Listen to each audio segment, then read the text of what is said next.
ವಿಜಯನಗರ ಜಿಲ್ಲೆಯ ಹೊಸಪೇಟೆಯ ಜಂಬೂನಾಥಹಳ್ಳಿಯ ರಾಯರ ಕೆರೆಗೆ ನೀರು ಹರಿದು ಬರ್ತಿದೆ.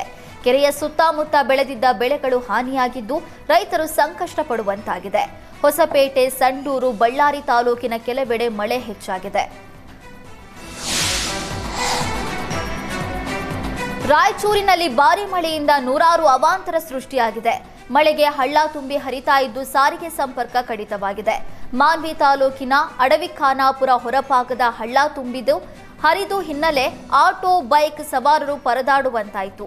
ತುಂಬಿ ಹರಿತಾ ಇರುವ ಹಳ್ಳದಲ್ಲಿ ನಡೆಯುತ್ತಾ ಜೀವ ಭಯದಲ್ಲೇ ಮಕ್ಕಳನ್ನ ಕರೆದೊಯ್ಯಲಾಯಿತು. ಯಾದಗಿರಿಯಲ್ಲಿ ವರುಣಾರ್ಭಟಕ್ಕೆ ಅನ್ನದಾತ ಕಂಗಾಲಾಗಿದ್ದಾನೆ. ಕಳೆದ 2 ದಿನಗಳಿಂದ ಸುರಿದ ಮಳೆಗೆ ಬೆಳೆ ಹಾನಿಯಾಗಿವೆ. ಗುರುಸಣಗಿ, ನಾಯ್ಕಲ್ ಸೇರಿ ಹಲವು ಗ್ರಾಮದ ಜಮೀನುಗಳು ಜಲಾವೃತವಾಗಿವೆ. ಹತ್ತಿ, ತೊಗರಿ, ಭತ್ತ, ಉದ್ದು, ಹೆಸರು ಬೇಳೆಗಳು ನೀರು ಪಾಲಾಗಿದೆ. ಮಳೆ ಇಲ್ಲದೆ ಒಣಗಿ ಹೋಗ್ತಾ ಇದ್ದ ಬೆಳೆಯನ್ನೇ ಮಳೆ ನುಂಗಿ ಹಾಕಿದೆ. ಸಾಲ ಮಾಡಿ ಬೆಳೆದಿದ್ದ ಬೆಳೆಗಳು ನಾಶವಾಗಿದ್ದು ರೈತ ಕಂಗಾಲಾಗಿದ್ದಾರೆ. ಸರ್ಕಾರ ಸೂಕ್ತ ಪರಿಹಾರ ನೀಡುವಂತೆ ರೈತರು ಆಗ್ರಹಿಸಿದ್ದಾರೆ.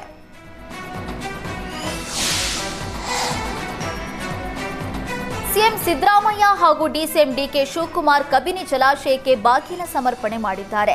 ಸಚಿವ ಮಹದೇವಪ್ಪ, ಶಾಸಕ ಅನಿಲ್ ಚಿಕ್ಕಮಾದು ಭಾಗಿಯಾಗಿದ್ದರು. ಮೈಸೂರು ಜಿಲ್ಲೆ ಎಚ್ಡಿ ಕೋಟೆ ತಾಲೂಕಿನ ಬೀಚನಹಳ್ಳಿಯ ಜಲಾಶಯಕ್ಕೆ ಸಿಎಂ ಬಾಗಿನ ಅರ್ಪಿಸಿದರು. ನಾಡಿನ ಒಳಿತಿಗಾಗಿ ನಾಯಕರು ಪ್ರಾರ್ಥನೆ ಸಲ್ಲಿಸಿದರು.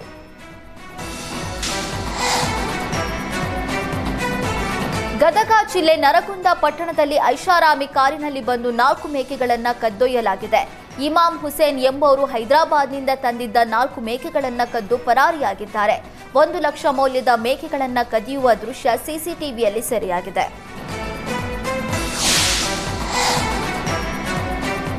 ಬೆಂಗಳೂರಿನ ಮಾದನಾಯಕನಹಳ್ಳಿಯಲ್ಲಿ ಟೀ ಕುಡಿದು ಹಣ ಕೇಳಿದ್ದಕ್ಕೆ ಬೇಕರಿಗೆ ನುಗ್ಗಿ ದಾಂಧಲೆ ನಡೆಸಲಾಗಿದೆ. ಅಂಗಡಿಗೆ ನುಗ್ಗಿ ಗ್ಲಾಸ್ ಒಡೆದು ತಿಂಡಿ ತಿನಿಸು ಚೆಲ್ಲಾಪಿಲ್ಲಿ ಮಾಡಲಾಗಿದೆ. ಶ್ರೀ ಸಾಯಿ ಕ್ಯಾಂಡಿಮೆಂಟ್ಸ್ನಲ್ಲಿ ಕಳೆದ 4 ತಿಂಗಳಿನಿಂದ ಟೀ ಕುಡಿದ ಹಣವನ್ನ ಆರೋಪಿ ಹರೀಶ್ ಬಾಕಿ ಉಳಿಸಿಕೊಂಡಿದ್ದ. ಹಣ ಕೇಳಿದಾಗ ಫೋನ್ನಲ್ಲಿ ನಿಂದನೆ ಮಾಡಿದ್ದ. ಬಳಿಕ ಸ್ಥಳಕ್ಕೆ ಬಂದ ಹರೀಶ್ ಮತ್ತು ಸಹಚರರಿಂದ ಹೋಟೆಲ್ ಮಾಲಕಿ ಜ್ಯೋತಿ ಮೇಲೆ ಹಲ್ಲೆ ನಡೆಸಿದ್ದಾರೆ. ಗಲಾಟೆ ದೃಶ್ಯವನ್ನ ಕ್ಯಾಂಡಿಮೆಂಟ್ ಸಿಬ್ಬಂದಿ ಖುದ್ದು ಸೆರೆ ಹಿಡಿಯಲಾಗಿದೆ. ಅವಾಚ್ಯ ಶಬ್ದಗಳಿಂದ ನಿಂದಿಸಿ ತಿಂಡಿ ಇದ್ದ ಬಾಕ್ಸ್ಗಳನ್ನು ಒಡೆದು ಹಾಕಲಾಗಿದೆ. ಸದ್ಯ ಆರೋಪಿ ವಿರುದ್ಧ ಮಾದನಾಯಕನಹಳ್ಳಿ ಠಾಣೆಯಲ್ಲಿ ಎಫ್ಐಆರ್ ದಾಖಲಿಸಲಾಗಿದೆ. ಉಡುಪಿ ಜಿಲ್ಲೆಯಲ್ಲಿ ಬಿಡಾಡಿ ದನಗಳ ಕಳ್ಳತನ ಪ್ರಕರಣಗಳು ದಿನೇ ದಿನೇ ಹೆಚ್ಚಾಗ್ತಾ ಇದೆ. ಕುಂದಾಪುರ ತಾಲೂಕಿನ ಬಿದ್ಗಲ್ಕಟ್ಟೆ ಪ್ರಮುಖ ಸರ್ಕಲ್ನಲ್ಲಿ ಮಲಗಿದ್ದ ದನಗಳನ್ನು ವಾಹನಕ್ಕೆ ತುಂಬುತ್ತಾ ಇರುವ ದೃಶ್ಯ ಸಿಸಿ ಕ್ಯಾಮೆರಾದಲ್ಲಿ ಸೆರೆಯಾಗಿದೆ. ಈ ಹಿಂದೆ ಸಾರ್ವಜನಿಕ ಪ್ರದೇಶದಲ್ಲಿ ಗೋವಿನ ರುಂಡ ಪತ್ತೆಯಾಗಿದ್ದು ವಿವಾದಕ್ಕೆ ಕಾರಣವಾಗಿತ್ತು. ಇನ್ನು ಜಿಲ್ಲೆಯಲ್ಲಿ ಕಳ್ಳ ಸಾಗಾಣಿಕೆಯ ಗೋವುಗಳನ್ನು ವಧೆ ಮಾಡುವ ಅಕ್ರಮ ಕಸಾಯಿಖಾನೆಗಳು ನಾಯಿ ಕೊಡೆಯಂತೆ ತಲೆ ಎತ್ತಿದ್ದು ಜಿಲ್ಲಾ ಪೊಲೀಸ್ ಅಕ್ರಮ ಗೋವು ಸಾಗಾಣಿಕೆ, ಅಕ್ರಮ ಕಸಾಯಿಖಾನೆಗಳ ಬಗ್ಗೆ ಕ್ರಮ ಕೈಗೊಳ್ಳಬೇಕಿದೆ.